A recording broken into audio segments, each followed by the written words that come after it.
තව හොඳයි. නේද කියලා මම අහලා තියෙනවා.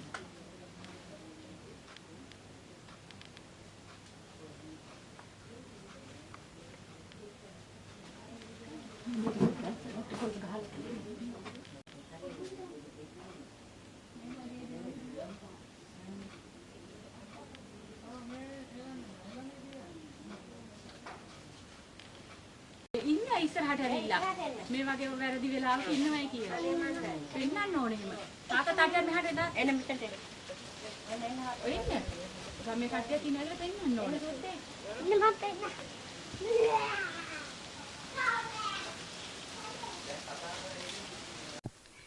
මම වැලිගම ප්‍රදේශයේ දිනිපිටිය කියන වාසමේ ජීවත් වෙන්නේ මේ ලෑලි ගෙදර. මගේ සැමියාත් මමත් තව දරුවෝ 3 දෙනෙකුත් මාගේ නිවසේ ජීවත් වුණා. මගේ සැමියා වැඩ කරන්නේ කොග්ගල ස්ටාර් 2 කියන ගාර්මන්ට් එකේ. ඒ ගාර්මන්ට් එකේ වැඩක් සඳහා කටුනායක තියෙන සෝන් එකේ වැඩකට යොමු කරලා තියෙනවා. ඒ නිසා මගේ සැමියා රෑ 12:30ට 13 වෙනිදා ගෙදරින් පිටත් වෙන්නේ කටුනායක සෝන් එකේ තියෙන ඇඟලුම් හලට ගිහිල්ලා සේවය කරලා නැවතත් කොග්ගල ඇඟලුම් හලට පැමිණීමේ අදහසින් ඔහු 13 වෙනිදා රෑ 12 මාරට වැලිගම කතරගම කොළඹ යන CTV බස් එකක රෑ 12:55ට බස් එකට නැගලා මේ ගමන් කරන CCTV කැමරා වලින් අපි දුටුවා. ඔහු ඒ ගිහිල්ලා මේ කටුනායක ඇඟලුම් හලට මෙවනතේ ගිහිල්ලා නැහැ.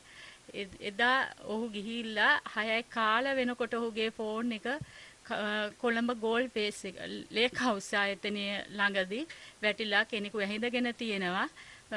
ඊට පස්සේ සේවයට වාර්තා නොකිරීම පිළිබඳව කොග්ගල ගාර්මන්ට් එකෙන් දැනගත්තට පස්සේ ඔවුන් ගෙදරට සොයාගෙන එනවා.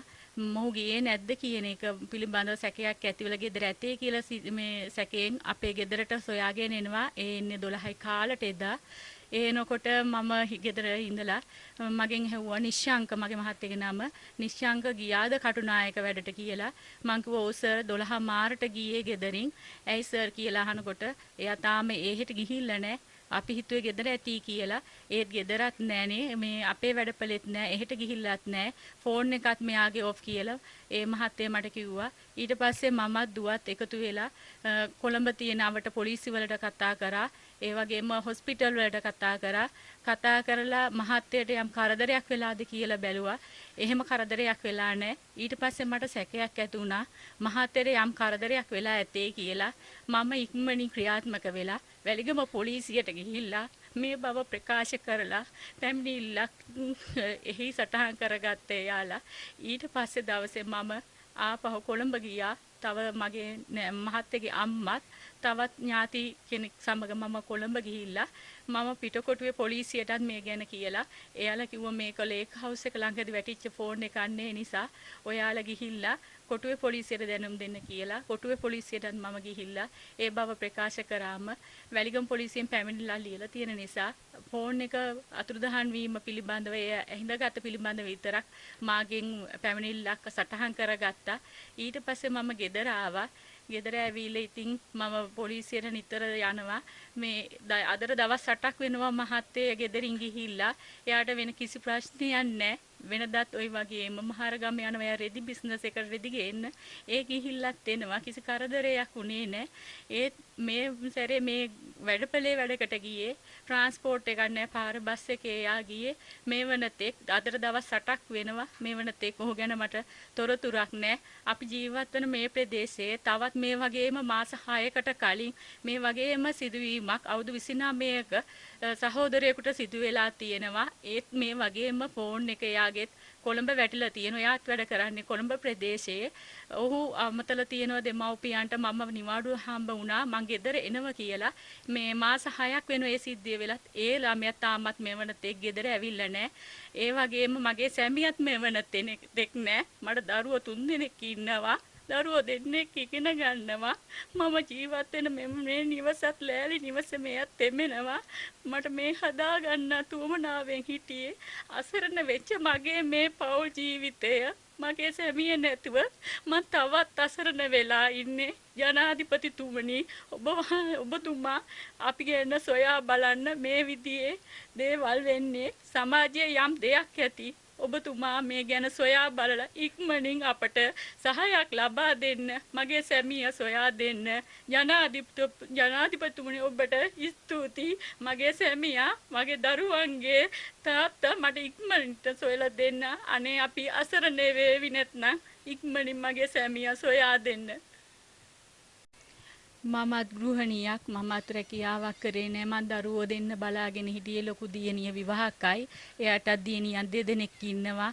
එයාටත් වත් කමක් නෑ. එයාට මාහට උදව් කිරීමට මගේ දෙවෙනි දියණිය අවුරුදු 13යි. එයා පාසල් යන්නේ මාර වටගෙදර මුල්ල කනිෂ්ඨ විද්‍යාලයට.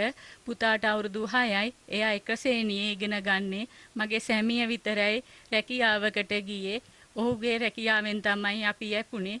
මගේ දරුවන්ගේ අධ්‍යාපනයට මහත්යක වැටුප තමයි අපේ ජීවිතවලට ලොකු පිටුහලක් වෙලා තිබුණේ. දැන් අපිට එයින් උත්සාරණක් නැති වෙලා තියෙනවා. අපි ජීවත් වෙන මේ ලෑලි නිවස දි รา පත් වෙලා ටකරන්ද හිල් වෙලා තියෙනවා. එයින් තෙමෙනවා. මම දරුවොත් ගුලි වෙලා එක තැනකට වෙලා නිදාගන්නේ. අපිට පිහිටක් නැහැ. අපි ඉන්නේ සැමියගේම ගෙදර නිවසේ අයිනකින් මිදුලේ අයිනකින් අපිගේ හදාගෙන ඉන්නේ. අපිට ඉඩමක් නැහැ. ඉන්න හරියට ස්ථීර නිවසක් නැහැ. ඒ අසරණකම් නිසා තමයි සැමියා මේ විදියට රැකියාවේ නියලුනේ. අපිට පිහිට වෙන්න අසරණ අපේ ජීවිතවලට පිහිටක් ලබා දෙන්න ජනාධිපතිතුමාගෙන් ඉල්ලන්නේ මගේ සැමිය ඉක්මනින්ම සොයා දෙන්න කියලා. අගමැතිතුමියනි ඔබතුමියගෙනුත් ගෞරවයෙන් මං ඉල්ලා සිටිනවා මාහට පිහිටක් වෙන ලෙස. මා ඊතා දුකසේ කාලේ ගෙවන්නේ ජීවිතය. මගේ දරුවොත් එක්ක මට ආරක්ෂාවක් නැහැ මේ නිවසේ. නිතරම වතුරත් එක්ක මම විදුලියද කවලමට මම පාවිච්චි කරන්නේ. සමහරක් අවස්ථාවලදී අපිට විදුලිය වදින අවස්ථාවල් තියෙනවා.